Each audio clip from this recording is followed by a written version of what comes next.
Al-Imam Ghazali yang lahir 450 Hijriah, meninggal 505 Hijriah, beliau menjelaskan bahwa manusia memiliki 4 insting atau 4 sifat. Yang pertama, sifatul bahaim.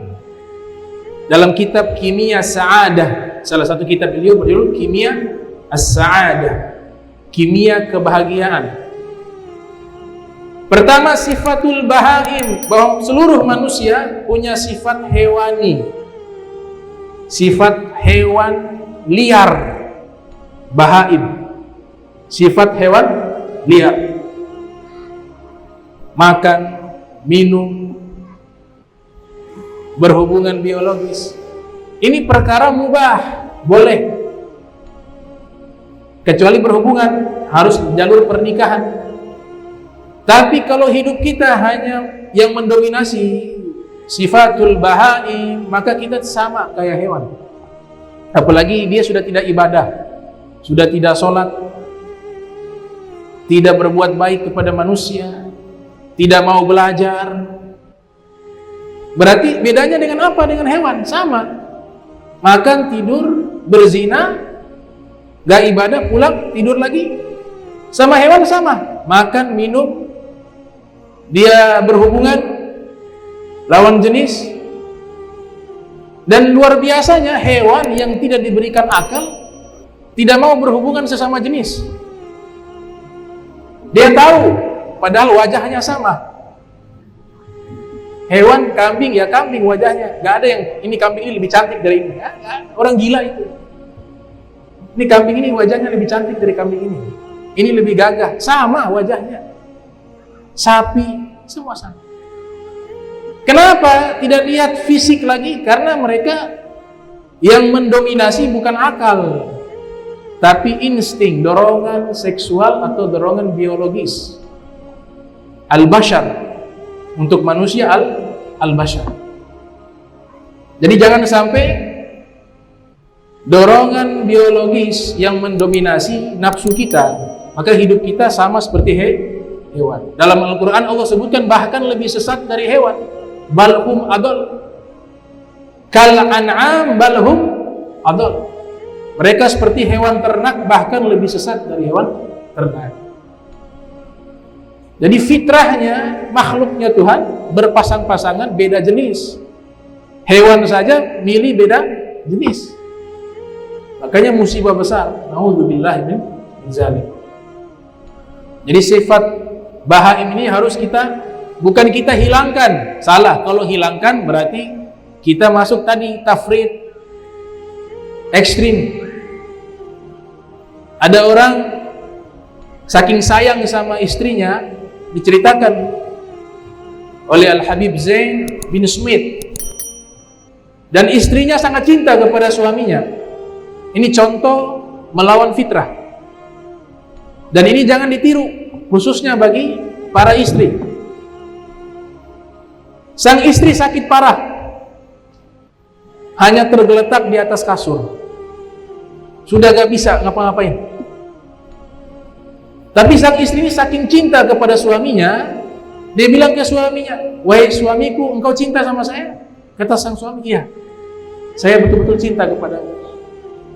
Maka kalau engkau betul-betul cinta kepada saya, wahai suamiku, saya meninggal jangan nikah lagi." Suami mikir-mikir juga. Kemudian suami karena cinta kepada istrinya, dia iyakan. "Iya, saya tidak akan menikah ketika engkau meninggal. Tapi sekarang saya masih hidup," kata sang istri. "Saya butuh bukti kalau engkau benar-benar cinta kepada saya." "Apa?" kata sang suami. "Kemaluan, mohon maaf.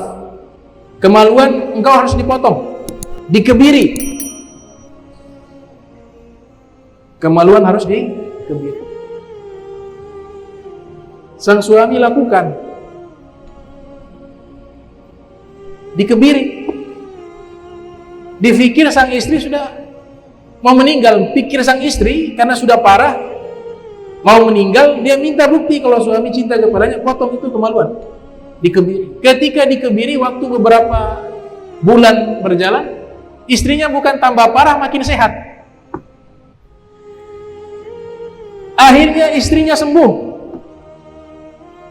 Padahal medis mengatakan ini sudah vonis beberapa tahun akan meninggal. Ternyata ajal bukan di tangan dokter, ajal di tangan Allah Subhanahu wa ta'ala. Istri sehat, sekarang suaminya yang sakit. Akhirnya apa? Istrinya tiap hari ngamuk. Kenapa? Ketika hasrat biologis sudah memuncak, ketemu suami kan sudah hilang itunya, sudah gak bisa dilayani lagi. Akhirnya apa? Akhirnya tiap hari berkelahi, akhirnya pisah, istrinya kawin lagi, suaminya udah gak bisa apa-apa. Kenapa demikian? Karena melawan fitrah. Melawan fitrah gak bisa.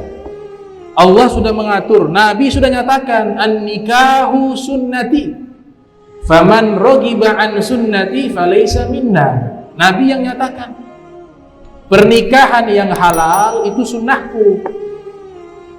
Siapa yang membenci sunnahku bukan golongan kami. Nabi mau mendidik kita bahwa kita manusia secara fitrawi punya hasrat bashar, biologis.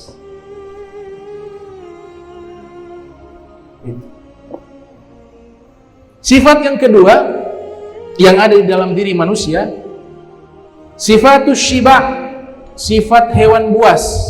Nah, ini yang terjadi, yang dilakukan oleh Habil, menjadi buas, membunuh saudaranya, ingin menguasai sesuatu, ingin merampas sesuatu. Itu sifat asy-syibah.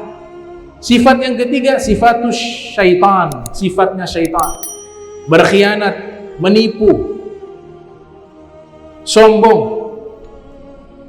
Yang keempat, sifatul malaikah, sifat malaikat. Jadi bayangkan di dalam tubuh kita ada 3 potensi yang sangat berbahaya. Sifat bahaim, sifat syibah, sifat syaitan, sifat hewan liar, sifat hewan buas, sifat syaitan. Untung ada satu yang Allah taruh, sifatul malaikah. Dalam jiwa kita ada sifat malaikat juga. Orang yang baik, orang yang dekat dengan Allah dan dekat dengan ajaran Rasulullah SAW adalah orang yang menjadikan sifat malaikat mendominasi daripada 3 sifat tersebut. Kalau sifat syayatin dan sifat siba wajib dihilangkan. Kenapa?